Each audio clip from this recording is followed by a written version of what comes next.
मध्ये असं ठरलं होतं की काही शेतकरी आपण त्या ठिकाणी बोलावून घ्यायचे, त्यांच्याशी चर्चा करायची आणि सामोपचाराने मार्ग काढायचा. परंतु अद्याप तशी काही कारवाई झालेली दिसत नाही.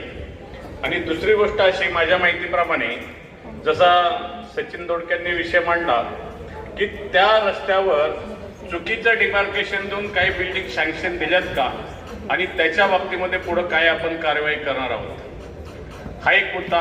दुसरा मुद्दा असा की जे आता गावं आपली महानगरपालिकेकडं हस्तांतरित झालेत PMRD कडनं, विशेषतः नरे दायरीचा काही भाग नरे, जे रिसर्च प्लॅन मधला नऱ्यातला रस्ता होता तिथं आपण तरतूद केलेली आहे.